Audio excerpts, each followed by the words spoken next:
토론회를 지금부터 시작하도록 하겠습니다. 오늘 토론회는 먼저 3명의 발표자가 나오셔서 10분씩 각 분야에 대해서 발표를 해주실 거예요. 그래서 첫 번째로 이현 정책위원장님이 오셔서 감리교회 제도와 정책과 관련한 비판과 그 대안점들 이런 주제로, 그 다음에 두 번째로 신학이죠. 네, 두 번째 신학위원장이신 최대강 목사님이 오셔서 발제를 해주시기로 했는데 하필 코로나에 걸리셨다고 그래서 오늘 못 오시게 됐어요. 그래서 그 부분은 제가 읽고 저한테 좀 이런 내용을 좀 설명을 해달라고 말씀하신 그 내용을 이야기하고요. 네, 그 세 번째로 하겠고요. 토론 주제 두 번째로는 우리 인권위원장이신 김영국 목사님께서 발표해 주시고, 그렇게 해서 약 10분 정도씩 해서 세 분의 발표를 들으시고, 그 다음에 이제 여러분들 자유롭게 질문하고, 감리교회가 지금 처해 있는 상황들이 다 비슷하지 않을까 생각합니다. 인식하는 방식이요.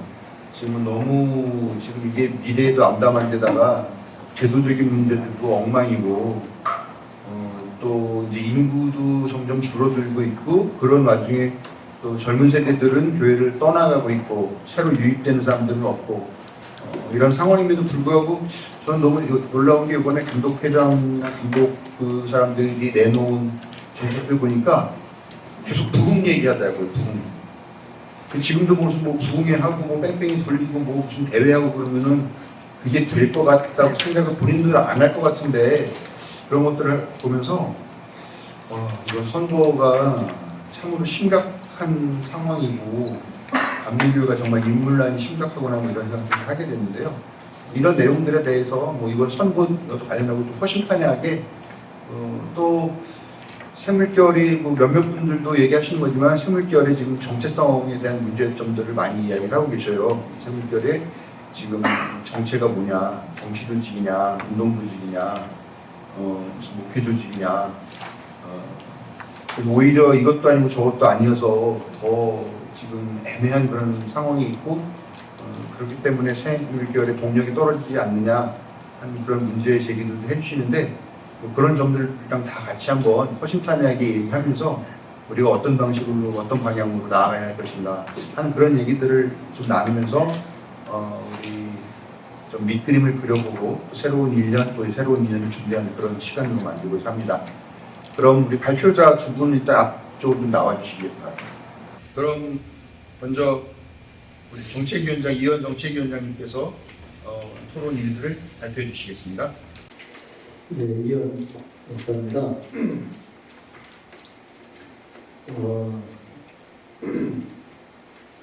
10분이니까 이렇게 여기 있는 내용을 다 디테일하게 말씀드릴 수는 없을 것 같고요.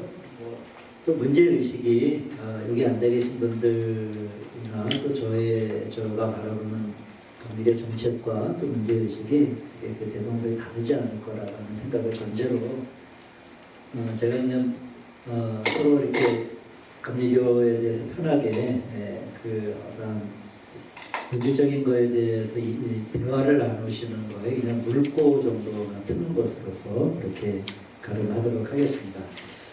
올해 샘물결 총회에서 저희 정책위원회에서는 경영과 더불어 어떤 정책 방향과 사업에 대한 계획을 제시했는데, 기본적인 방향은 샘물결이 좀 더 교회와 목회 현장에 더 가까이 다가서는 조직이 되는 것을 목적으로 했는데, 아마 이 부분이 아까 우리 박연섭 총무님이 얘기하듯이 샘물결이 뭐하는 단체냐라고 할 때 이 정책의 이 부분서부터 좀 혼동이 있는 건 아닌가 하는 생각이 들어요. 우리가 샘물결이 처음 됐을 때는 분명히 정치 조직으로 저희 샘물결이 시작을 했습니다. 그래서 감리교회 수권을 수권이라는 말이 좀 웃기긴 하지만은 어쨌든 정치 세력화를 좀 분명히 하자. 그래서 저희 샘물교회 회장님이셨던 박인환 목사를 감독회장 후보로 내기도 했던 이유가 바로 거기에 있는데, 그 이후로 명백하게 우리가 감리교 안에서 정치 세력화를 하는 길을 잘 못 찾았어요. 그러니까 지금의 우리 샘물결의 정치 세력화가 기존에 있는 감독이라든지 이러한 부분을 우리가 획득하는 게 정치 세력화인지 아니면 제 정책위에서 제안한 대로 지금에 있는 가장 우리 감리교 현장의 로컬과 교회들과 현장으로 이 생물결이라고 하는 조직의 우리 현장 동료 목회자들에게 다가서서 함께하는 게 정치 조직화인지는 한번 이 부분은 짚고 넘어가야 할 부분이 됐어요. 그래서 왜냐하면 매번 감독 선거가 되면 새물결이 감독 후보를 낼 수 있느냐, 뭐 정책 연대를 하느냐가 계속 설왕설래 우리가 이야기를 하니까 우리 스스로가 좀 자기 정체성에 대한 혼란을 외부에서가 아니라 우리 스스로가 좀 겪고 있는 건 아닌가라고 하는 생각을 좀 하면서 이런 제안들을 했습니다. 뭐 이제 방향이 그렇게 됐으니까 목회 현장 돌보기라든지 또 감리교 공교회성 회복을 위해서 이제 뭐 공유교회 모델을 좀 더 확장하는 것에 대해서 평신도 전문 인력 플랫폼 구축이라든지 재산 손실 방지 공청회를 좀 여는 것들 뭐 이런 것들을 좀 제안했었고요. 이제 올해 감독 선거가 있는 해에서 뭐 후보를 우리가 낼 수 있는지 연초에는 아니면 후보들 기존에 나온 후보들과 정책 연대를 하는지에 대해서 그렇게 이야기를 나눴습니다. 제가 오늘 10분 안에서 우리 이 자리에 계신 분들과 좀 말씀을 나누고 싶었던 거는 이제 이 부분입니다. 다 얘기할 수 없고 우리가 목회자 친조 생계비에 대한 이야기를 이번 감독 후보들에게 다 저희들이 정책 제안서를 보냈는데 하여튼간 감독회장 3명이 이 부분에 대해서는 다 100만 원이다, 120만 원이다. 그러니까 목회자 최저 생계비라고 하는 단어를 쓰지 않고 기존적으로 100만 원을 주겠다, 120만 원을 주겠다라고 하는 것 자체가 저는 이 언어 표현들을 보면서 하여튼 정책이 없다. 뭐 우리 거지 새끼들이에요. 뭐 100만 원 주고 뭐 120만 원 받으면 뭐 표를 달라는 이야기인데 전반적으로 50만 원이 50만 원, 30만 원은 30만 원이라도 그래서 목회자 우리 전체 감리교들에 대한 우리 생계비 문제, 생활비를 공공화하는 것에 대한 고민을 여전히 새 후보가 하지 못한다. 그런데 실상 우리가 최저생계비를 얘기하고 있는데 그럼 최저생계비를 어떻게 마련할 건데? 라고 물으면 사실 우리도 그 대안은 없어요. 뭐 예전에 한번 대한연회라고 하는 걸 조직을 하면서 대한연회에 참여하는 교회들은 부담금을 한 20% 정도씩을 자기 페이를 부담금으로 내는 거죠. 자기가 받는 월급을 부담금으로 내서 그거를 공공화하자라고 하는 뭐 이러한 안이 있었지만은 대한연회 자체가 실행되지 못했고, 그래서 저도 이제 우리도 몇 명들이 모여서 이 회의를 준비할 때 목회자 최저생계비를 하여튼 최고로 이번 감독 후보들에게 정책 제안을 했는데 겨우 제안할 수 있었던 게 이거예요. 우리 뒤에 이제 박 목사님이 쓰신 이제 제안서를 보면은 목회자 최저생계비 마련을 위한 어떠한 감독회의나 총회 산하의 위원회를 만들든지 연구 조직을 만들어라 라고 하는 안만 제안을 했던 거예요. 지금 뭐 어떤 방식을 제안한 게 아니라. 그런데 그렇게 하기에 앞서 우리 생물결 안에서도 왜 목회자 최저생계비가 꼭 필요한가라든지 그 다음에 그 재원과 방식을 어떻게 마련할 것인지에 대해서는 우리도 좀 장기적인 연구 과제를 가지고 위원회를 두든지 할 필요가 있겠다. 그리고 그거에 대해서 얘기를 좀 나눴으면 좋겠다는 생각을 좀 했습니다. 그 다음에 이거 굉장히 중요한 부분인데 제가 생각하기에는요. 저는 이제 앞에 우리 모두 그래. 예전에 우리가 뭐 감리교 이 웨슬리 신학을 회복하면은 감리교 안에 산적한 모든 문제를 많이 해결할 수 있다. 막 이런 이제 우리 신학위원회에서 이찬석 교수가 신학위원장으로 있을 때 그 굉장히 강력하게 주장을 했어요.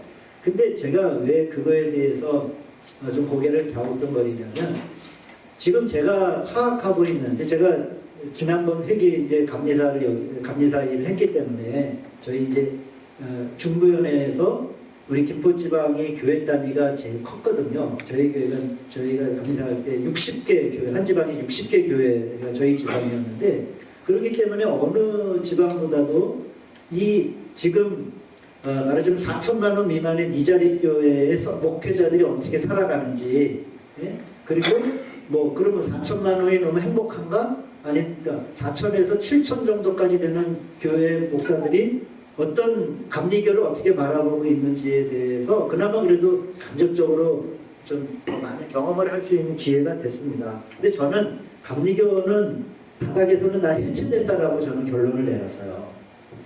더 이상 30, 40대 목회자들은 그냥 강신대를 나오거나 모건대를 나오거나 협성대를 나와서 코스웍에 감리교라고 하는 목사 안수를 받기 위한 그러한 털거리가 감리교이기 때문에 제가 감리교 목사라고 된 거지, 우리가 생각하는 뭐 감리교회성 이런 것들은 저는 이제 해체됐다라고 저는 결론을 저는 내렸습니다. 아무런 의미가 없어요. 감리교라고 하는 거예요. 그러니까 감리교라고 하는 게 아무런 의미가 없으니까 선거에도 아무런 관심을 안 가져요. 선거 그냥 사는 거예요. 그러니까 목회 부흥도 안 되고 길이 없어요. 그러니까 그냥 사는 거예요. 도시에서 자기 짝 가지고 아이들 키우고 학원 보내고 그냥 사는 거예요. 이게 내가 좀 심하게 말하는 것 같지만은 물론 그 개 중에는 열심히 사명감을 가지고 목회하는 친구들도 있지만은 그거는 개인적인 사명감이지 감리교 목사로서의 사명감은 아니다. 그런 의미에서 우리가 감리교 운동을 한다는 거, 그리고 지금도 이제 뭐 감독 선거를 앞두고 뭐 여러 가지 정책적 제안을 한다라고 하는 게 과연 그게 의미가 있는가라고 하는 생각이 제가 요새 좀 회의감이 더 많이 드는 거예요. 어떻게 하면 그냥 기존에 이렇게 우리와 형편이 비슷한 한 4, 50%가 넘는 이 교회를 오히려 우리가 다른 이름으로 조직화하는 게 훨씬 더 빠르지 않겠는가. 세교단을 만들자는 얘기는 아니지만은 뭐 이제 그런 얘기들도 좀 어떻게 우리가 감리교성을 회복한다라고 하는 게 뭔지, 그러면 그 안에서 우리가 공교회성을 회복할 수 있는 정책이라고 하는 게 과연 어떤 것이어야 하는가.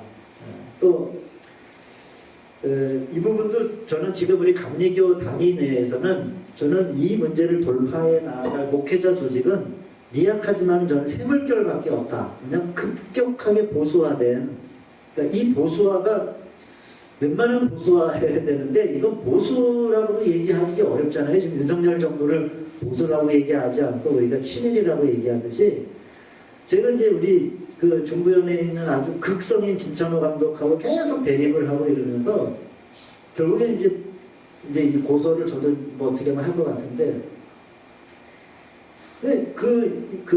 전행을 보면은 이제 김찬호 감독만이 아니라 김찬호 감독을 위시한 지금 중부연회의 모든 위원회나 모든 하여튼 헤게모니를 모든 잡은 모든 평신도는 다 김찬호예요.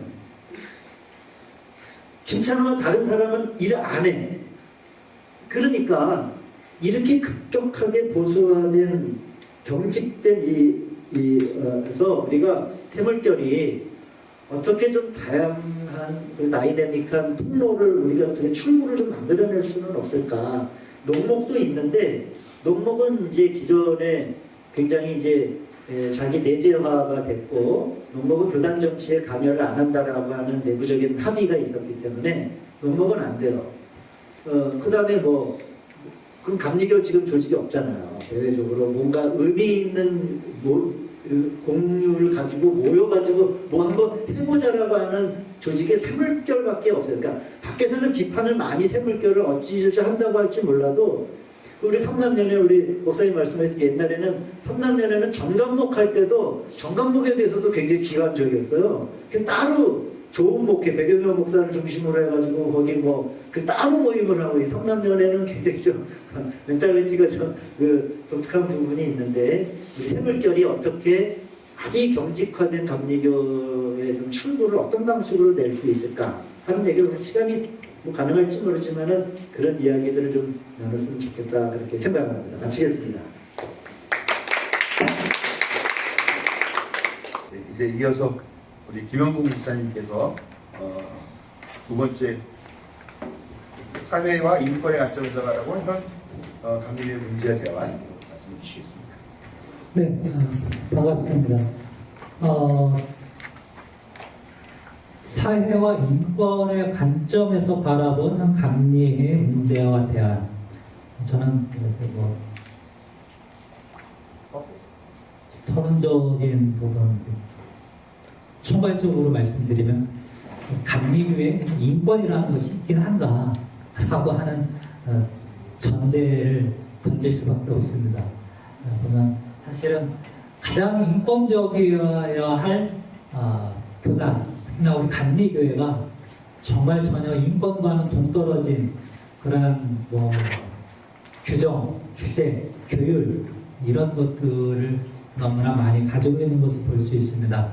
그래서 이제 제가 어쨌든 올해 세물교 총회하고 인권위원장이 되면서 세물교에서 인권과 관련돼서 어떤 좀 이렇게 활동을 하면 좋을까라고 고민하다가 교리장정에 나와 있는 비인권적인 조항들을 좀 찾아서 그것을 좀 개정하는 그러한 좀 운동을 좀 해봤으면 좋겠다라고 하는 생각이 들었습니다.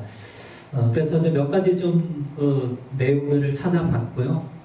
그 내용 중에 첫 번째가 여러분들 유인물에 나와 있는 것처럼 우리가 부부교역자들이 한 교회에서 담임자, 부담임자로 사역할 수 없게 만든 것. 이렇게 찾아보니까 2010년 이 시기에 총회에서 통과가 되었다고 합니다. 2010년. 벌써 14년이 된 거예요.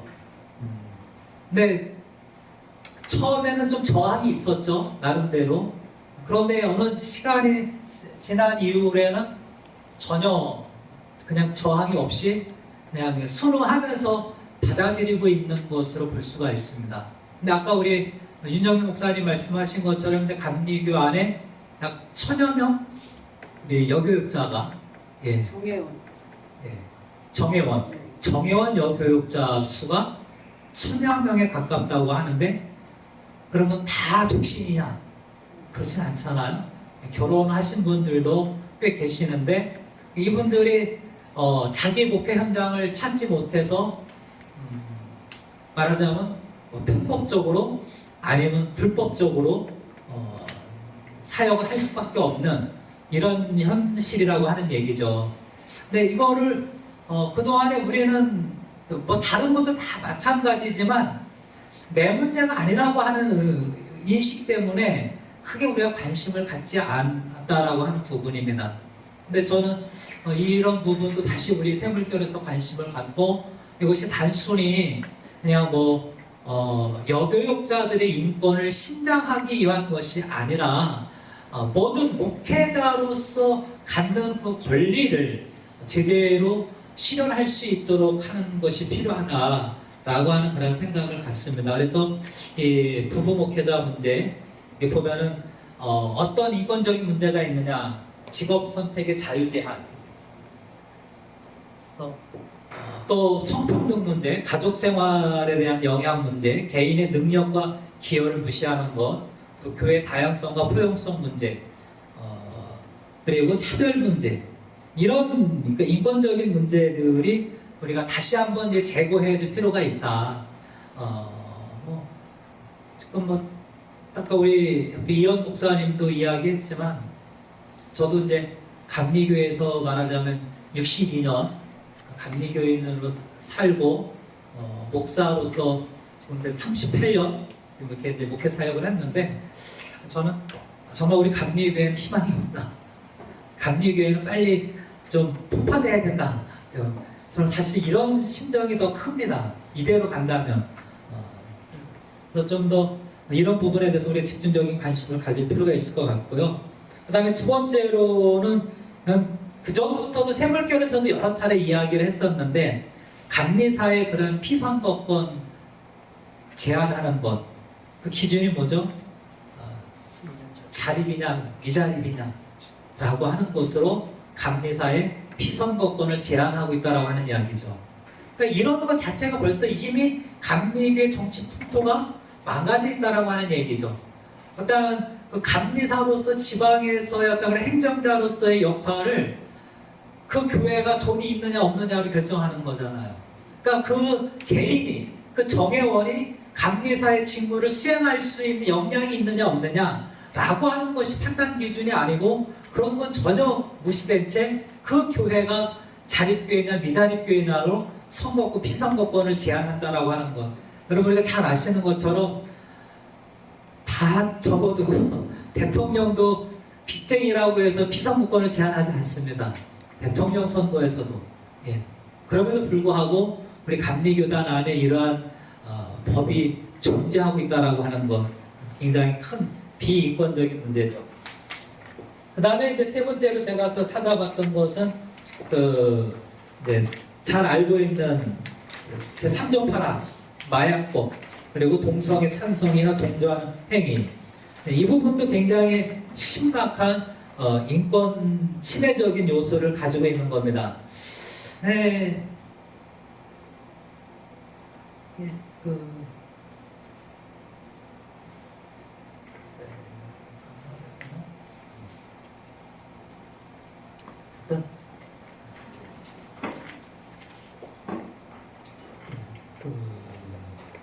그러니까 성적 지향에 대한 차별, 그 다음에 표현의 자유 제한, 또 종교적인 신념과 인권의 충돌, 사회적 갈등 증폭.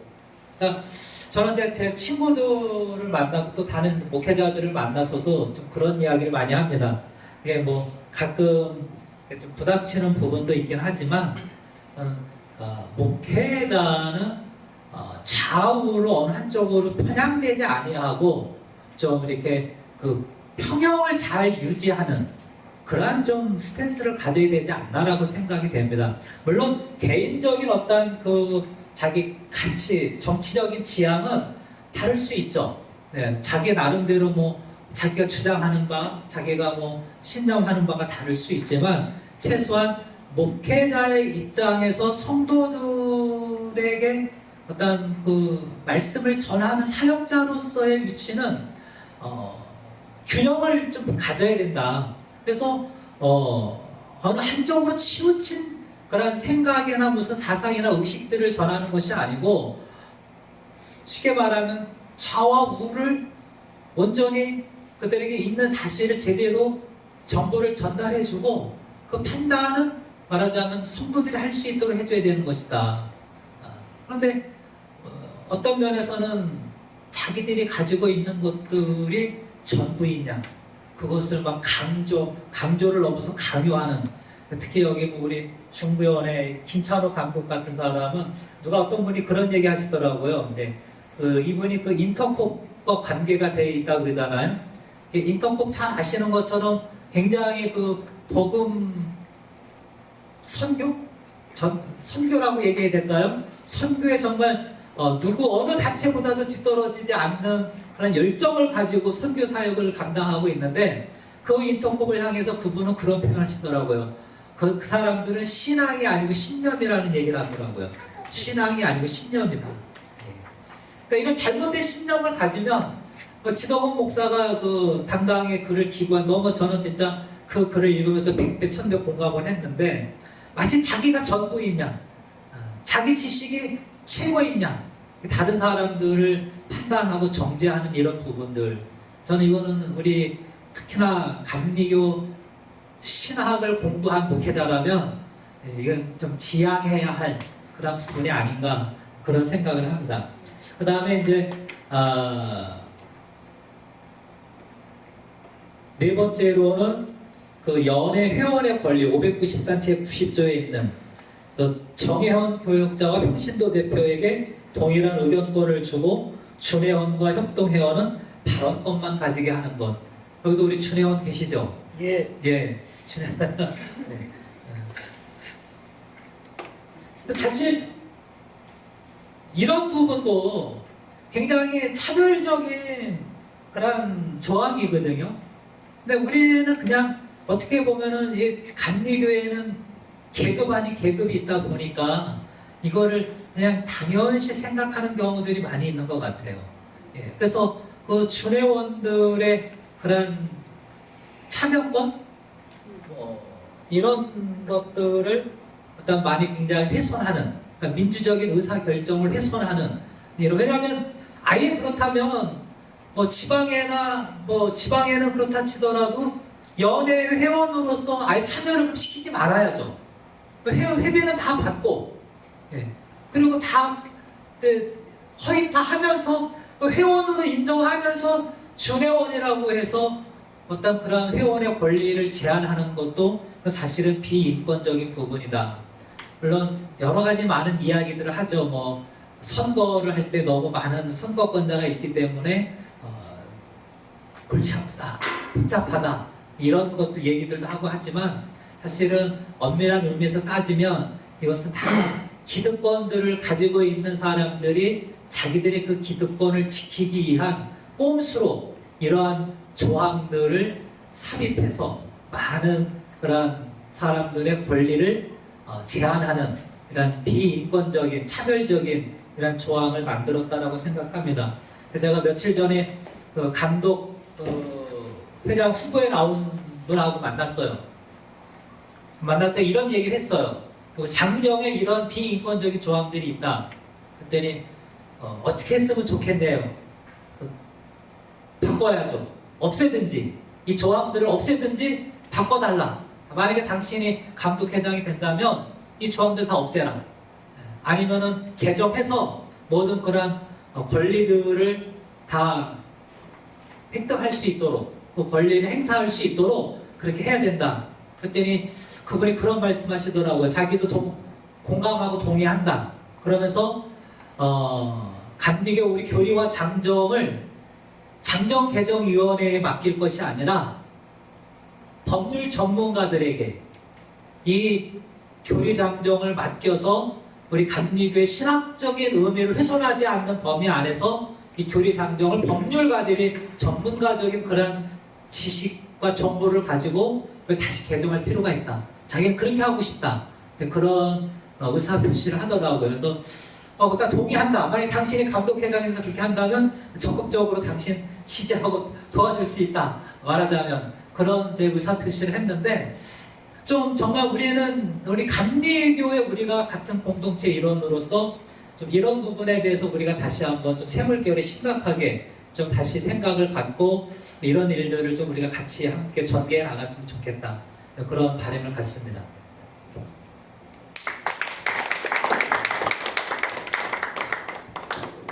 네, 감사합니다.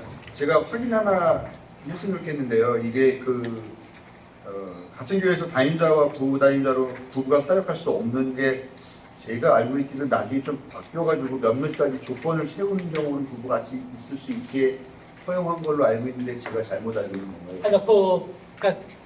그 교회에서 설립한 기관 목회자로서는 파송을 할 수 있어요. 근데 기관 목회자가 아닌 그 교회의 담임, 부담임 목사로는 파송을 못하도록 돼 있고. 부담임은 하고 있어요. 부담임은 허용이 돼요. 부담임이 되나? 네, 네. 하고 있습니다. 담임만. 만일에 남편이 담임, 여자가 부목사는 안 되고 그러니까 부목사는 돼요. 부담임 되고 있습니다. 부목사 부부인 그거는 경우는 좀 웃기는 거잖아. 부담임은 되고 담임은 안 되는 게. 그렇게 좀 완화가 되긴 했는데 어쨌건 좀 말씀하실 때 좀 웃기게 완화가 된 그리고 거네요. 기간도 신청한다 그래서 다 허락해 주는 게 아니거든요. 기간 따기가 얼마나 힘든데. 그러니까 교단 인정 말하자면 이제 기관이 되는 것이 굉장히 어렵죠. 왜냐하면 기관 인정이 돼야 특별 파송을 받는 거니까 특별 파송을 받는 것 사실은 담임자나 어떤 부담임자로서의 자격은 제한되는 거죠. 네.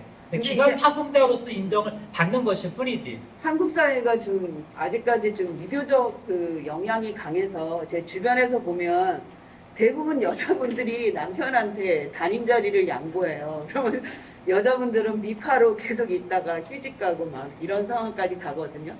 심지어는 이제 어떤 시어머니 같은 경우는 우리 아들을 담임시키고 시켜라. 네가 담임하지 말고 이런 강요를 듣는 것도 봤어요. 개인적으로도 여자가 담임 목사 될 경우 많은 그런 좀 억압이라고 할 수 있을까요? 그런 게 있고 또 남편이 만약에 미파가 되고 여자가 담임자가 된다면 또 사회적으로도 좀 기가 센 여자 이런 것도 있을 수 있고 좀 어려움이 많죠. 이게 조금 다른 차원에서 조금 다른 각도에서 얘기하면요. 그 세습에 대한 문제도 작은 교회에서 세습에 대한 얘기는 그렇게 얘기 안 할 수도 있잖아요. 근데 큰 교회에서 세습하는 거에 대해서 얘기를 하는 거죠, 그렇죠? 근데 부부는 좀 특별하기 때문에 같이 있어야 되는데 이제 그런 부분이 있지만 뭐 부부도 작은 교회에서 같이 공동 목회를 한다 그러면 그거에 대해서 근데 이제 여기는 응급이 또 들어가기 때문에 그것도 좀 걸리긴 하지만 이제 전체적으로 봤을 때는 좀 그런 규모가 있는 교회에서 같이 하고 그러면 이제 한 집에 교회에 있는 것들이 몰아져가는 그런 것 때문에 이야기하는 부분도 고려를 해야지. 이 부부 교육자에 대한 부분은 좀 양쪽에서도 좀 다 신중하게 바라보아야 하는 문제점들이 있을 것 같아요. 얘기해야 될 부분들이요. 네. 일단 토론은 나중에 하고요. 네, 그래서 그 미자립 교회 부분 확인하려고 제가 질문을 드렸고요.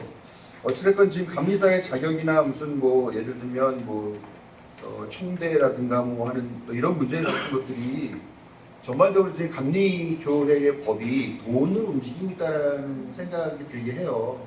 돈 없는 교회 목사가 감리사가 되면 지방의 활동이 원활하게 돌아가지 못하기 때문에 그걸 안 시켜주는 게 자연스러운 어떤 합의 같이 돼서 운영이 되는 것 같은데 그렇게 따지면 사실 그건 교회라고 할 수가 없죠. 그냥 회사죠, 말 그대로. 주식회사 예수일 수밖에 없다는 문제가 있고요. 최근에 또 이번 선거부터 또 감독회장 선거 후보자 등록비가 올랐다고 그러더라고요. 전에는 감독은 2천만 원에서 3천만 원 올랐다 그러나 그리고 감독회장은 3천만 원에서 5천만 원 정도 올랐다고 그러면 그건 뭐 돈 없는 사람은 뭐 감독 할 생각 하지 말아라라고 하는 이제 그런 논리가 되는 것 같습니다. 우리는 돌려주는 거 없나요? 표 득표수에 따라서 일반 선거법은 그러죠. 우리는 없죠? 그걸 나누면은 등급으로 들어가겠네. 아니거죠. 우리가 만든 거죠. 네, 그냥 전체적으로 감리교회가 다 돈, 그 다음에 은퇴하는 사람 어떻게 계속 먹고 살게 할 건가 그 결정권을 제일 많이 갖고 있는 뭐 고연령, 고연급 사람들 중심으로 법을 만들고 그러니까 그런 방식으로 흘러가는 것 같습니다. 네, 시간이 좀 많이 지났는데요. 토론상은 우리 최대강 목사님이 저한테 이걸 좀 읽어달라고 부탁을 하셔서 제가 읽는 것으로 대신하도록 하겠습니다. 일단 한 페이지에 걸쳐 감리회에 대한 신학적 비판과 대안이라는 말 자체가 당혹스럽다. 신학이란 범위가 워낙 광범위하기 때문이다. 그렇다면 이렇게 관점을 바꿔보면 더 좋을 듯 싶다. 첫째, 한국 감리교 신학의 문제. 곧 감리교 신학은 웨슬리의 신학을 제대로 이해하고 있으며 이 신학이 목회자와 교회의 정체성이 되고 있는가. 둘째, 지옥 같은 여름을 지내고 있는 지금 한국교회 보편적 신학의 이해를 통해 생태적 신학이 나올 수 있는가. 셋째, 감독선과 코앞인데 교단은 신학위원회를 통해 사회현상과 이슈에 신학적 응답을 할 의향은 있는가. 첫째, 웨슬리 신학의 문제다. 더 정확히는 웨슬리 신학을 이해하는 얼개다.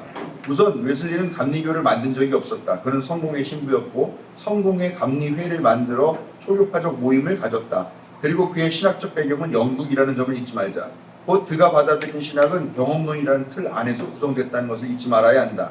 미국의 철학자이자 심리학자이며 경험론자인 윌리엄 제임스는 경험론은 구체적인 것에서 보편적인 것으로 확대되는 것이고 반대로 합리론이란 보편적인 것에서 구체적인 것으로 나아가는 것이다. 윌리엄 제임스 다원주의의 우주. 더 정확히는 보편적 틀 안에 개개인의 경험을 넣는 것이다. 그래서 연역성을 강조하는 것이고 개개의 구체성이 다른 혹은 다원적인 경험은 귀납적으로 흐를 수밖에 없다.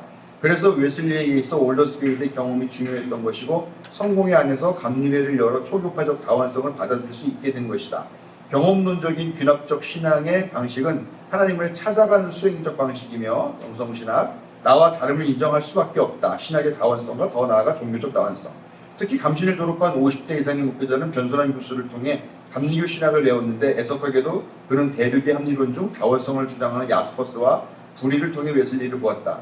그래서 그의 박학함의 매력은 느꼈지만 정작 웨슬리 본인의 신학과 삶에 관해서는 모호하게 이해했던 것이다. 그러나 변교수 자체의 수행론적 신학의 방식은 그를 종교다원주의와 나아가 종교해방신학에까지 나아가게 했으며 바로 이것 때문에 그는 출교를 당하게 된 것이다. 감리교의 뿌리는 경험론적 다원성이며 이는 명쾌한 신앙의 이해에서 구체적인 것, 출발하여 나와 다른 사람들의 명쾌한 이해의 마음을 열어놓는 것이다. 그래서 다름을 당연히 인정해야 하고 개혁신학적으로 은총만을 강조하고 인간의 피동성 혹은 노예화를 주장하는 것이 아닌 하나님을 찾아가는 수행, 영성을 강조해야 하는 것이다. 감리교는 지금 이 다원성과 수행성의 준비가 되어 있는가? 둘째, 첫 번째 질문과도 연결이 되어 있는데 감리교회는 기후위기에 응답할 수 있는 신학적 기초가 되어 있는가?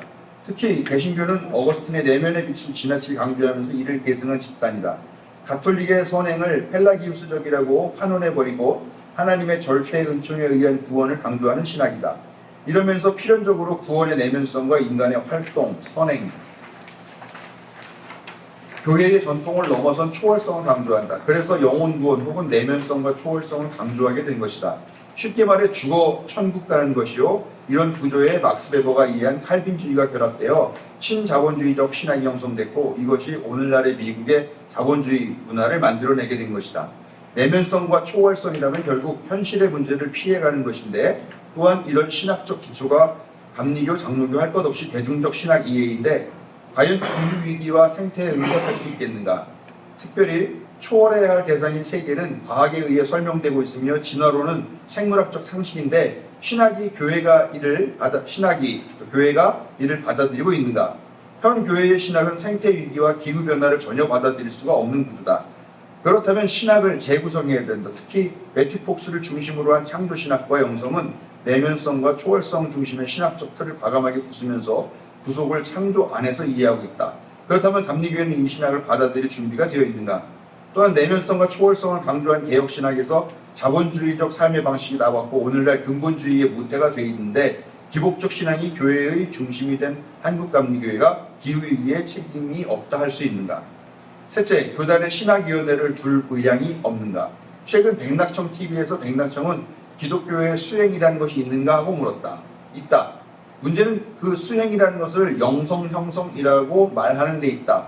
신학은 서양의 학문이다. 서양의 학문을 우리의 학문으로 바꾸는 훈련이 되어 있지 않다 보니 신학은 번역의 한계를 벗어나지 못한다.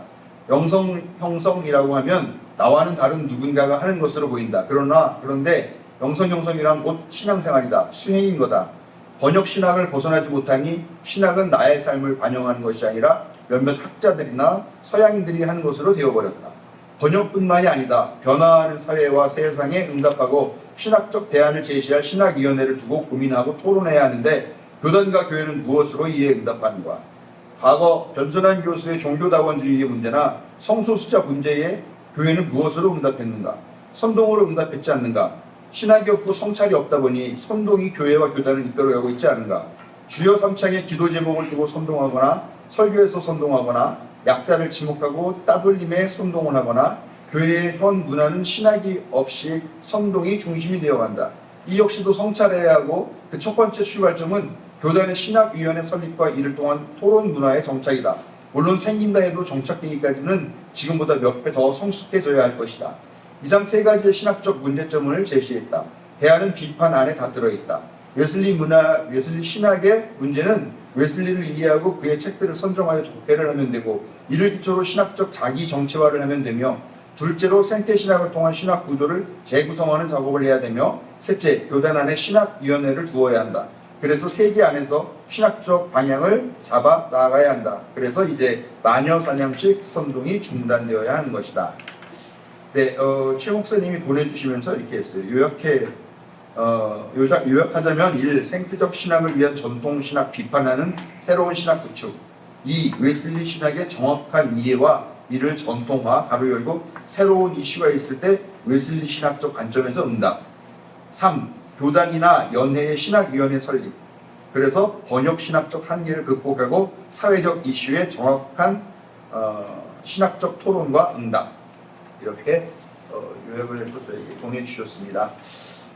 이 신학 문제도 사실은 상당히 심각하죠. 그 감리교 신학이 그래도 한때는 토착화라고 하는 명찰을 달고 있었던 신학인데 이게 어느 날 그 명찰이 아니라 죄수번호 같은 식이 됐잖아요. 토착화하면 이게 마치 교회를 망가뜨리고 좌파들의 신학인데 이런 식으로 또 종교 다원주의와 같이 묶어가지고 이렇게 매도하는 그런 방식이 있었죠.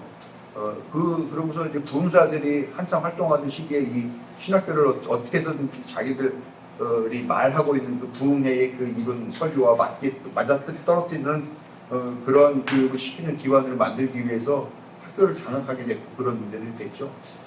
그래서 요즘은 좀 이제 그런 문제가 조금 덜한 것 같은데 이미 그동안에 해놨던 그런 작업들이 있어서 그런지 지금 신학교는 뭐 아시다시피 강진, 뭐 모건 협성 다 지금 거의 망가져가고 있는 상황이 되고 있죠. 수험생들이 줄어드는 문제도 실질적으로 있지만 지금 협성 같은 경우는 제가 알고 있기로는 신학교를 없애달라라고 얘기를 하고 있는 걸로 학생회에서 그렇게 얘기를 하고 있는 걸로 알고 있고 또 모건대도 지금 거의 실제적으로 학교가 너무 입학생들이 적고 막 이런 문제 때문에 거기도 고민이 많고 감신도 지금 보면은 뭐 신문에 나올 정도로 아주 초미달 사태 때문에 물론 그거는 좀 사실 좀 다른 문제이긴 한데 아무튼 그런 문제가 있죠. 그래서 그런 문제 때문에 지난번 총회에서 신학교 통합에 대한 연구를 해서 그걸 보고하라고 얘기했는데 그 나온 결론이 뭡니까? 사실 지금 있는 신학교, 신학대학원도 지금 이게 제대로 운영이 안 되고 이게 말하자면 학생들 학비도 거의 겨우 걷어가지고 그냥 운영하는 그런 방식이기 때문에 이걸 어떻게 개선할까라고 했는데 그 사람들이 내놓은 의견이 뭡니까? 웨슬리 신학대학원이라고 하는 또 하나의 대학원을 새로 만들겠다라고 하는 그런 말도 안 되는 걸 내놨잖아요. 그리고 그것도 시행하기로 했는데 지금 시행도 어차피 못하고 있고 막 이런 상황이다 보니까 이게 신학이라는 게 여전히 뭐랄까요? 여전히 그 사람들한테는 밥그릇 문제가 아닌가라는 생각이 좀 저는 개인적으로 좀 들었습니다. 아무튼 그렇게 다른 분들 발표에 대해서 논평을 달았지 이 부분으로 좀 하겠습니다. 자, 혹시 세 분이라고 해야 되나요? 저한테 신학에 대한 문제를 물어보시면 제가 대답할 능력은 없지만 아무튼 질문하실 내용 있으면 좀 우선 질문 한번 해보시죠.